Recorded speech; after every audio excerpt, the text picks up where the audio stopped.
இன்னைக்கு நான் என்ன பேச போறேன் அப்படின்னு பாத்தீங்க அப்படின்னா, நம்ம நாட்டுல எல்லாரும் யூஸ்வலா யூஸ் பண்ணிட்டு இருக்க ஒரு விஷயத்தை பத்தி தான் இன்னைக்கு நான் பேச போறேன். ஸ்டாக் மார்க்கெட்னா என்ன, நான் எதுக்கு இதை பத்தி பேசுறேன், ரெண்டாவது நம்ம எதுக்காக இந்த நாட்டுல இது இருக்கு, நம்ம இதால என்ன யூஸ்ஃபுல் அடையிறோம் அப்படின்றத இந்த வீடியோல நான் சொல்ல போறேன். ஸ்டாக் மார்க்கெட்னா பங்கு சந்தைன்னு நம்ம சொல்லுவோம். எந்த பிசினஸ நம்ம ஸ்டார்ட் பண்ணணும் அப்படின்னாலும் நமக்கு ஒரு கேபிட்டல் தேவைப்படும்.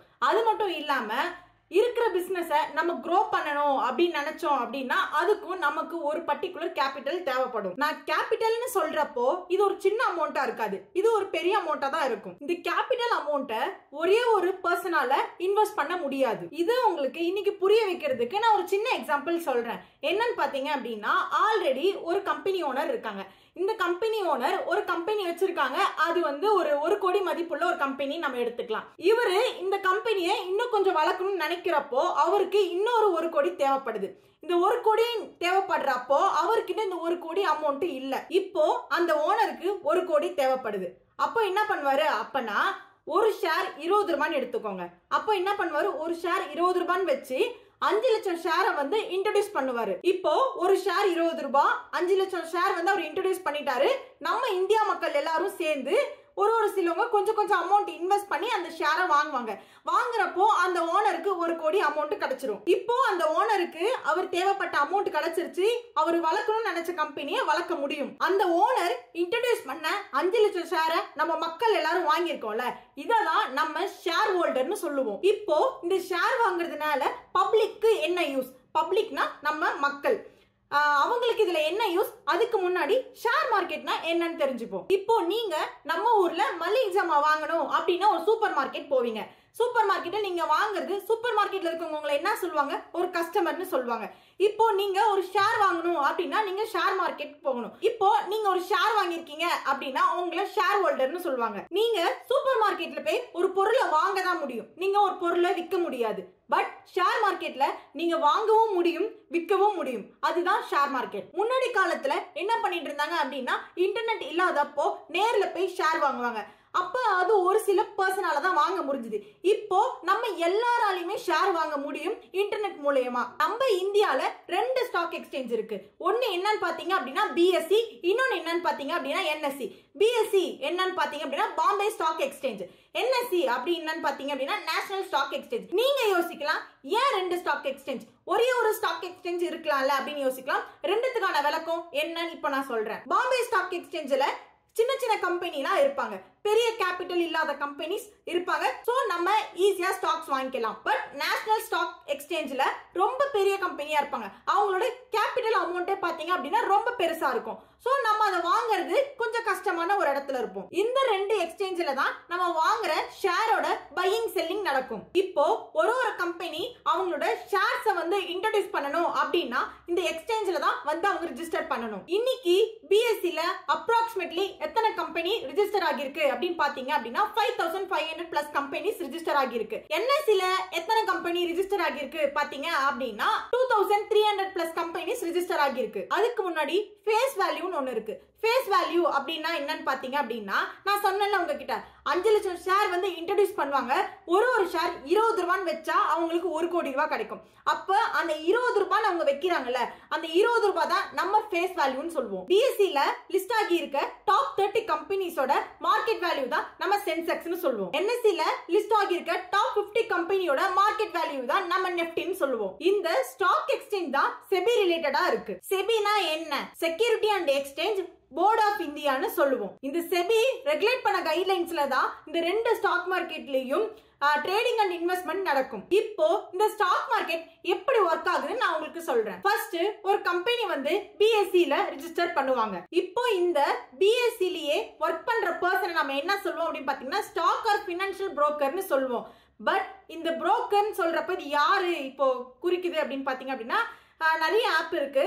நாங்க யூஸ் பண்றது என்னன்னு பாத்தீங்க அப்படின்னா ஜீரோதா கைட் அப்படின்றத நாங்க யூஸ் பண்ணிட்டு இருக்கோம். இந்த ஆப் தான் உங்களுக்கு நான் புரோக்கர்னு சொல்லி எக்ஸ்பிளைன் பண்றேன். இந்த புரோக்கருக்கு உள்ள இருக்க ஸ்டாக்ஸ் பத்தி நாலேஜ் இருக்கும். இந்த டிரான்சாக்ஷன் நடுவுல அந்த புரோக்கருக்கு கொஞ்சம் கமிஷனும் கிடைக்கும். இந்த புரோக்கர் உங்களுக்கு டீடைல்ஸும் சொல்லுவாங்க, அது மட்டும் இல்லாம பை அண்ட் செல் பண்றதுக்கு ஹெல்ப்பும் பண்ணுவாங்க. இப்போ நீங்க பை பண்ணணும் அப்படின்னாலும் புரோக்கரை தான் கான்டாக்ட் பண்ணுவீங்க, செல் பண்ணணும் அப்படின்னாலும் புரோக்கரை தான் கான்டாக்ட் பண்ணுவீங்க. ஏன் இது அப்படின்னு நான் சொல்றேன் அப்படி பாத்தீங்கன்னா, இப்ப பாருங்க ஜீரோதா எடுத்துக்கோங்க. நீங்க ஒரு ஸ்டாக்கை வாங்கணும் அப்படின்னா ஜீரோதாக்குள்ள போய் தான் வாங்குவீங்க. ஒரு ஸ்டாக்கை விற்கணும் அப்படின்னா ஜீரோதாக்குள்ள போய் தான் ஸ்டாக்கை விற்பீங்க. இப்போ பை பண்றவங்களும் புரோக்கரை கான்டாக்ட் பண்ணீங்க, செல் பண்றவங்களும் புரோக்கரை கான்டாக்ட் பண்ணீங்க. இந்த புரோக்கர் யாரை கான்டாக்ட் பண்ணுவாங்க அப்படின்னு பாத்தீங்க அப்படின்னா பிஎஸ்சின்றவங்களை கான்டாக்ட் பண்ணுவாங்க. அந்த பிஎஸ்சில கான்டாக்ட் பண்ணி தான் உங்களோட டிரான்சாக்ஷனை கம்ப்ளீட் பண்ணுவாங்க. இதுதான் அந்த ஆப் பண்ற வேலை. இப்போ ஷேர் ஹோல்டர் எப்படி ப்ராஃபிட் கெயின் பண்றாங்க நான் சொல்றேன். உங்க எல்லாராலையுமே ஷேர் வாங்க முடியும். நீங்க மினிமம் ஒரு 500 இல்ல 1000 போட்டா கூட உங்களால ஒரு ஷேரை வாங்க முடியும். நீங்க ஒரு ஷேர் ஹோல்டரா ஆக முடியும். ஷேர் ஹோல்டர்னு சொல்றது அந்த கம்பெனிக்கு நீங்க ஒரு ஓனர் மாதிரி. இந்த ஸ்டாக்ல இருக்க நல்ல விஷயம் என்ன அப்படின்னா, உங்களால ஒரு சின்ன அமௌண்ட் கூட இன்வெஸ்ட் பண்ணி அதுல இருந்து ப்ராஃபிட் கெயின் பண்ண முடியும். ஃபர்ஸ்ட் நான் உங்களுக்கு ஒரு எக்ஸாம்பிள் சொன்னேன், உங்களுக்கு ஞாபகம் இருக்கா? அதான் நான் இப்ப சொல்றேன். அது என்ன அப்படின்னு பாத்தீங்கன்னா, 5 லட்சம் ஷேர் வந்து இருக்கும். அந்த 5 லட்சம் ஷேர்ல வந்து நீங்க ஒரு 5000 ஷேர் வாங்கிருக்கீங்கன்னு வச்சுக்கோங்க. 5000 ஷேர் நீங்க ஒரு ஷேர் 20 ரூபாய் வாங்கிருப்பீங்க. அப்போ நீங்க வந்து 1 லட்ச ரூபாய் இன்வெஸ்ட் பண்ணிருப்பீங்க.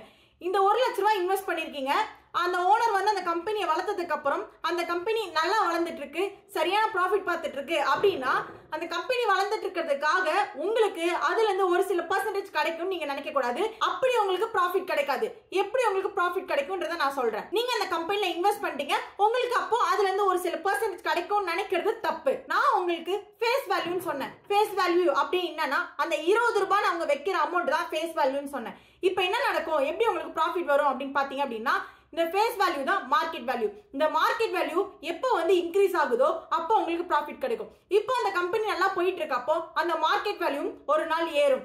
20 ரூபாய் இருந்த மார்க்கெட் வேல்யூ ஒரு நாள் 40 ரூபாய் ஆகும். அப்ப இந்த 40 ரூபாய் ஆகுறப்ப என்ன ஆச்சு அப்படின்னா, நீங்க இன்வெஸ்ட் பண்ண 1 லட்ச ரூபாய் உங்களுக்கு 2 லட்ச ரூபாவா கிடைக்கும். இதுதான் ப்ராஃபிட். அது எப்ப கிடைக்கும் அப்படின்னா, நீங்க விற்கிறப்பதான் உங்களுக்கு அந்த ப்ராஃபிட் கிடைக்கும். இல்ல இன்னும் கொஞ்ச நாள் போட்டோம் அப்படின்னு நினைச்சீங்கன்னா, இன்னும் அந்த மார்க்கெட் வேல்யூ ஏறுச்சுனா கூட இன்னும் உங்களுக்கு இதை விட அமௌண்ட் அதிகமா கூட கிடைக்கும். ஸ்டாக் மார்க்கெட்ல 2 விஷயம் இருக்கு. ஒன்னு ட்ரேடிங், ஒன்னு இன்வெஸ்ட்மெண்ட். ட்ரேடிங் என்றது என்னன்னு பாத்தீங்க அப்படின்னா, சிங்கிள் டே இன்வெஸ்ட்மெண்ட். இன்னைக்கு காலைல போடுறேன், இன்னைக்கு நைட்டுக்குள்ள இது ஏறும் நம்பி விற்கிறது ஒரு trading, single day. Long term investment என்றது பாத்தீங்க அப்படின்னா, இன்னைக்கு நான் இன்வெஸ்ட் பண்ணிட்டேன், நெக்ஸ்ட் 5 வருஷத்துக்கு நான் இதை கழிச்சு தான் விற்பேன், நெக்ஸ்ட் 5 வருஷத்துக்கு அப்புறம் என்ன வருதோ அதை பார்த்துக்கலாம் அப்படிங்கிறது தான் லாங் டர்ம் இன்வெஸ்ட்மெண்ட். 2 வருஷம் கூட இல்ல, 1 இயர் 2 இயர் எவ்வளவு நாள் வேணா எடுத்துக்கலாம். நான் உங்களுக்கு ட்ரேடிங்க ப்ரிஃபர் பண்ண மாட்டேன். நான் அதை பண்ணது கிடையாது. நாங்க இன்வெஸ்ட்மெண்ட் மட்டும் தான் பண்ணிட்டு இருக்கோம். நீங்க நிறைய பேர் ஷேர் மார்க்கெட்ல ஒரு சில விஷயத்தை அண்டர்ஸ்டாண்ட் பண்ணிக்காம தப்பு பண்றதுனால தான் நீங்க நிறைய மிஸ்டேக் பண்ணி நிறைய காசை இழந்திருப்பீங்க. அது எந்த மாதிரி மிஸ்டேக் பாத்தீங்க அப்படின்னா, இந்த மாதிரி ட்ரேடிங் மிஸ்டேக் பண்ணிருப்பீங்க. அப்படி இல்ல அப்படின்னா, சில பேர் சொல்றாங்க ஸ்டாக் மார்க்கெட்னாலே பாம்போட வாயில போய் வேணுமே கையை விடுறது அப்படின்லாம் சொல்லியிருக்காங்க. பட் உண்மையா அப்படி கிடையாது. நாங்களும் இன்வெஸ்ட் பண்ணிட்டு இருக்கோம் லாஸ்ட் ஒரு 5 இயர்ஸா. நான் உங்களுக்கு அதை பத்திலாம் இன்னொரு வீடியோல கண்டிப்பா போடுறேன். மறக்காம என் சேனலை ஃபுல்லா பார்த்துட்டே இருங்க. நான் என்னென்ன பண்ணிருக்கேன் அப்படின்றத நான் டீட்டெயிலா உங்களுக்கு மென்ஷன் பண்றேன். நீங்க ட்ரேடிங் தவிர லாங் டர்ம் இன்வெஸ்ட்மெண்ட் இல்ல மியூச்சுவல் ஃபண்ட்ஸ்ல நீங்க போடலாம். பட் சில பேர் என்ன பண்ணிட்டு இருக்காங்க அப்படின்னு பாத்தீங்கன்னா, ட்ரேடிங் பண்ணி தான் சம்பாரிச்சிட்டு இருக்காங்க. நீங்க இப்போ ஸ்டாக் மார்க்கெட்ல இன்வெஸ்ட் பண்றதுக்கு உங்களுக்கு என்ன பேசிக் ரெக்வயர்மெண்ட் வேணும்னு நான் இப்போ உங்களுக்கு சொல்றேன். உங்களுக்கு ஒரு சேவிங் அக்கௌண்ட் இருக்கணும். இது நம்மளோட டிமேட் அக்கௌண்டோட லிங்க் பண்ணணும். டிமேட் அக்கௌண்ட் இருந்தாதான் நம்மளால ஒரு ஷேரை வாங்கவோ விற்கவோ முடியும். நீங்க பை பண்ண எல்லா ஷேர்ஸுமே டிமேட் அக்கவுண்ட்ல லிஸ்ட் ஆகி இருக்கும். இது நீங்க இன்டர்நெட் மூலமா மொபைல்ல செக் பண்ணிக்கலாம். இந்த டிமேட் அக்கவுண்ட், ட்ரேடிங் அக்கவுண்ட் எல்லாமே நீங்க ஸ்டாக் புரோக்கர் மூலமா ஓபன் பண்ணிக்கலாம். இந்த ஸ்டாக் புரோக்கர் யாரு அப்படி பாத்தீங்கன்னா, நான் சொன்ன ஆப் ஜீரோதா கை, இன்னும் நிறைய ஆப் எல்லாம் கூட இருக்கு. நான் யூஸ் பண்றது ஜீரோதா. நீங்க வாங்குற ஷேர்ஸ் எல்லாமே டிமேட் அக்கவுண்ட்ல ஸ்டோர் ஆகி இருக்கும். அந்த ஷேரை நீங்க செல் பண்ணணும்னு நினைக்கிறப்போ ட்ரேடிங் அக்கவுண்ட் யூஸ் பண்ணுவீங்க. நீங்க ஸ்டாக்ஸ் செல் பண்ணதுக்கு அப்புறம் உங்களுக்கு சேவிங் அக்கவுண்ட்கே வந்துரும். நாங்க 530 கம்பெனிஸ் வந்து இன்வெஸ்ட் பண்ணிருக்கோம் இது வரைக்கும். அதை பத்தி டீடைல்ஸ் எல்லாமே நான் நெக்ஸ்ட் வீடியோல அப்லோட் பண்றேன். என்னோட இன்ஃபர்மேஷன் உங்களுக்கு யூஸ்ஃபுல்லா இருந்துச்சுன்னா மறக்காம என் சேனலை சப்ஸ்கிரைப் பண்ணுங்க, லைக் பண்ணுங்க, ஷேர் பண்ணுங்க உங்க ஃப்ரெண்ட்ஸ் அண்ட் ஃபேமிலி எல்லாருக்குமே.